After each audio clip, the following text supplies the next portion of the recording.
right, Lindsay, thank you. Last month, the 12 News I-Team told you about a Gilbert family displaced from their home after it was filled with sewage water. It happened after workers struck a sewage line while working on a fiber optic construction project. Well, sadly, that family is still out of their home as they navigate an insurance nightmare to get it fixed. In the meantime, we have received several additional complaints about residents about that same project. 12 News journalist Bianca Bono is live in Gilbert tonight with their concerns. Bianca? Yeah, Caribe, the town of Gilbert is doubling down on their statement, saying they don't bear any responsibility for these construction projects. But residents are pushing back, saying the town signed off on the permits and the town is making money on the project.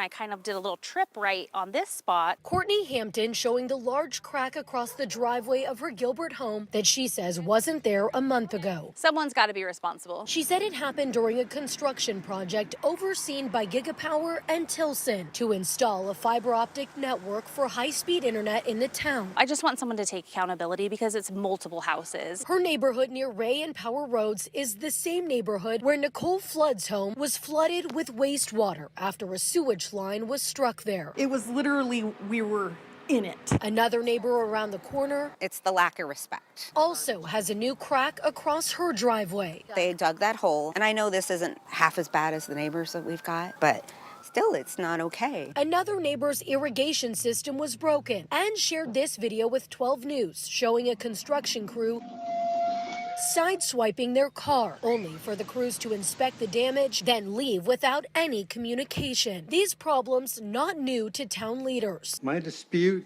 is with the city of Gilbert in regards to Tilson's method of installing fiber optics in our neighborhood. In May, Gilbert resident Mark Noyce sharing his horror story about how his driveway was damaged. In my opinion, the city of Gilbert, along with Tilson, are the responsible parties. I would just like them to take accountability and ownership. They give them the permits to come on our property. 12 News brought some of these residents' concerns to Councilmember Young Kaprowski. We understand that these disruptions can be very frustrating, but ultimately, the responsibility is with the fiber contractor. But per the town's license agreement, Gilbert receives 2% of Gigapower's gross revenue. If there are benefits coming back to the town, wouldn't they bear some responsibility? The council member wasn't aware. 12 News also asking if the town has any plans to ensure subcontractors working under Tilson are properly vetted and qualified. It's not necessarily possible to prevent every single conflict from happening. It's part of construction activity,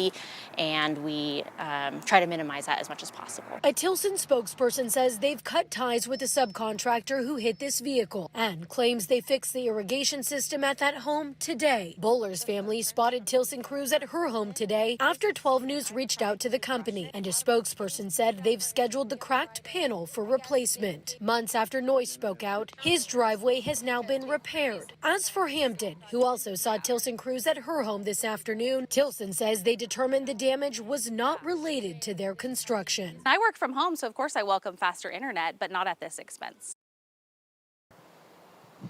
And with regards to the home that was flooded with sewage, I'm told that Tilson has reimbursed them for the cost of that pipe repair out front, but they are still struggling with insurance to get them to cover the damages inside of their home, and they are still displaced. We're live in Gilbert tonight. Bianca Bono, 12 News.